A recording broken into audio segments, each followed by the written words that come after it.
Army chief general Syed Asim Munir और साबिक DG ISPR और मौजूदा corps commander Quetta general Asif Ghafoor का बड़ा खड़ाक जोड़ी ने सबको हैरान कर दिया है।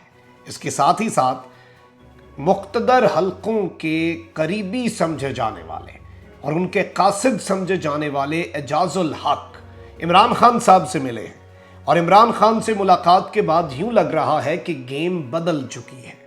क्या उनके बयान से मौजूदा जो मुख्तदर हलके हैं उनकी पोजीशन वाज़े हो गई है?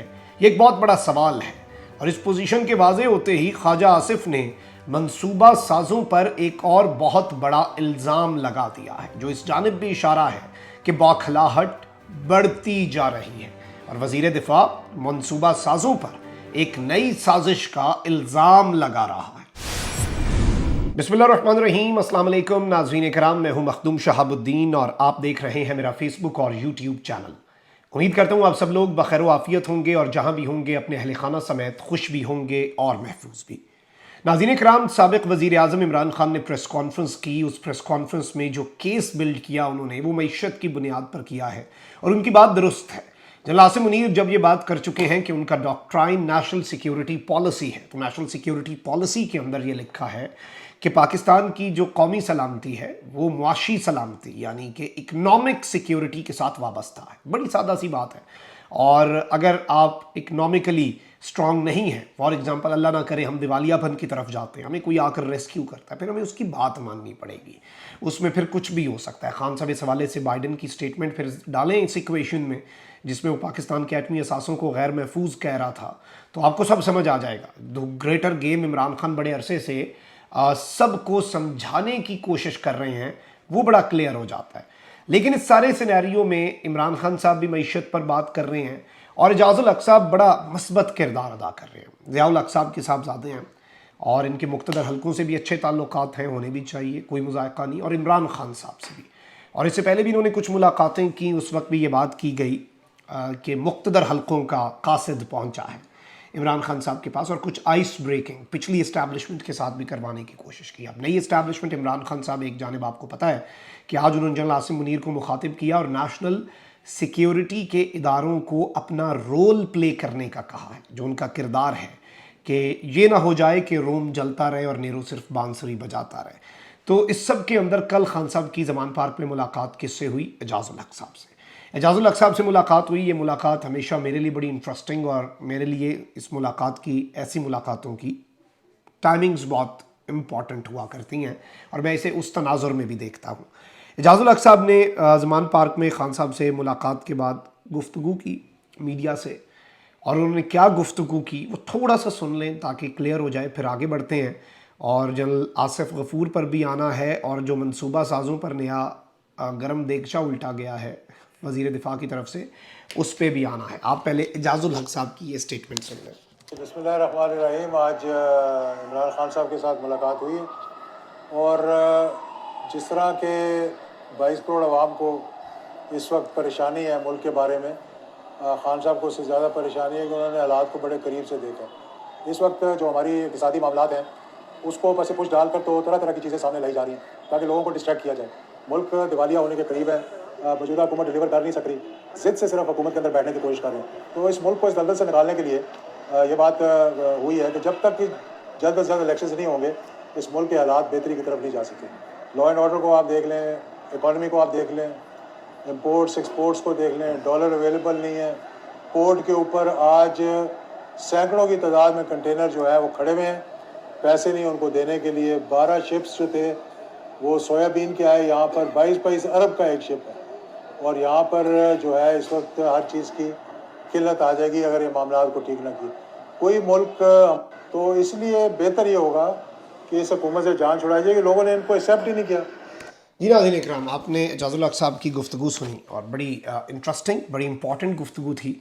इसमें ज़ाहिर बात इनके अपना पॉलिटिकल नज़रिया जो है वो इनका है कि इस हुकूमत से जान छूटनी चाहिए, लेकिन मईशत को जिस भंवर में इस हुकूमत ने डाला है, जो डार्क इकनॉमिक्स इस मुल्क के लिए डार्क इकनॉमिक्स और एक डरावना ख्वाब बन चुकी है और मुल्क के हवाले से जो बातें हो रही हैं बड़ी अफसोसनाक हैं।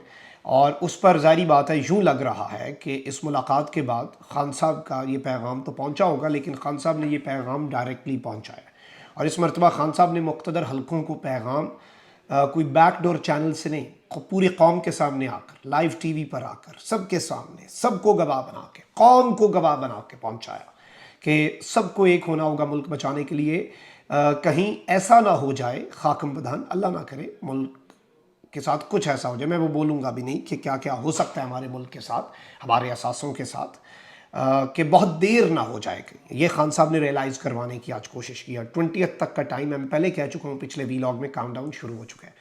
اب ایک جانب آپ یہ دیکھیں کہ وزیر دفاع اور پاکستان مسلم لیگ نون کے سینئر رہنما، ان کی بوکھلاہٹ دیکھیں کہ یہ کہتے ہیں کہ جنرل ریٹائرڈ باجوہ عمران خان کے محسن، لیکن یہ شخص محسن کش ہے، صبح شام اپنے محسنوں پر لعن طعن کرتا ہے۔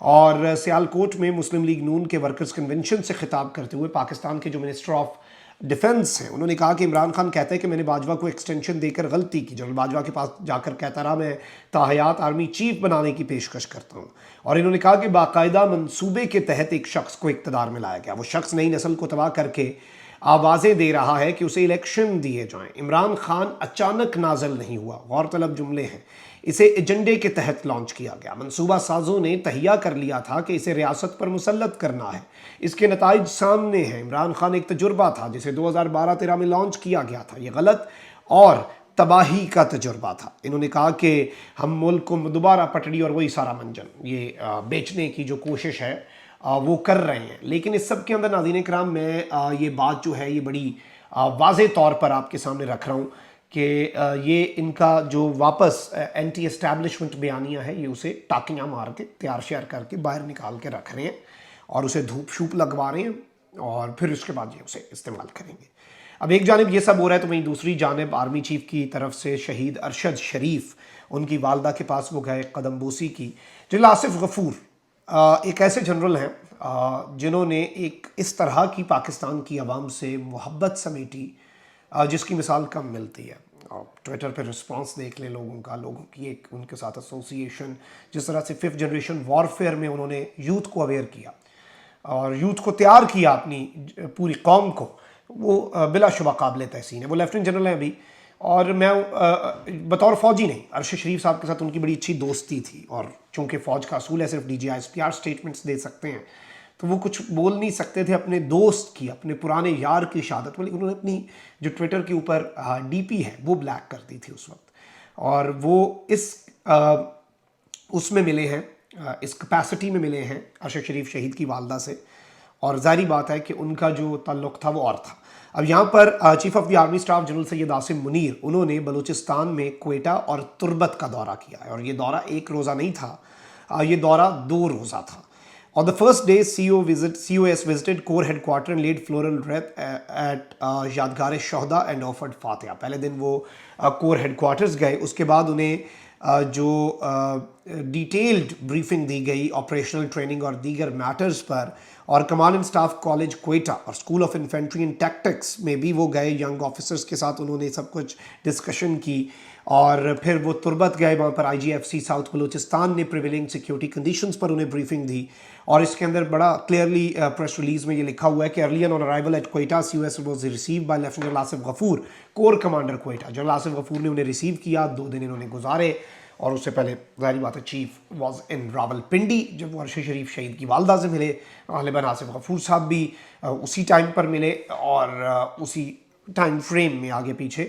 تو یہ جو جوڑی ہے یہ بہت سے ملک دشمنوں کو اس کی مرچیں لگ رہی ہیں، اور جنرل آصف غفور جو ہیں ان سے بہت سے لوگ جو ہیں ان کی جان جاتی ہے، بھارت کی بڑی جان جاتی تھی۔ وی ول سرپرائز یو، آپ کو یاد ہوگا۔ اور جنرل عاصم منیر نے بھی آتے ایک سٹیٹمنٹ دی جب وہ لائن آف کنٹرول پہ گئے، تو وہ بھی بڑی خوش آئند تھی۔ بھارت کو کہا گیا کہ اس میں نہ رہیں آپ، کسی خوش فہمی میں نہ رہیں، پھر ایسے ہے تو پھر ایسے ہی صحیح۔ تو پہلے جنرل عاصم منیر سے تنگ تھے، بھارتی میڈیا والے کہتے تھے ملا جنرل اور اس طرح کی چیزیں، اور ان کی سٹیٹمنٹ کے بعد انہیں اور مرچیں لگیں، اور اب جنرل آصف غفور صاحب کے ساتھ تصویریں دیکھ کے ملک دشمنوں کا جو حال ہو رہا ہوگا، یہ جوڑی کس طرح سے چھا گئی ہے، یہ دیکھنا ہے تو دشمن کو دیکھیں۔ اپنا بہت خیال رکھیں، اللہ نگہبان، پاکستان۔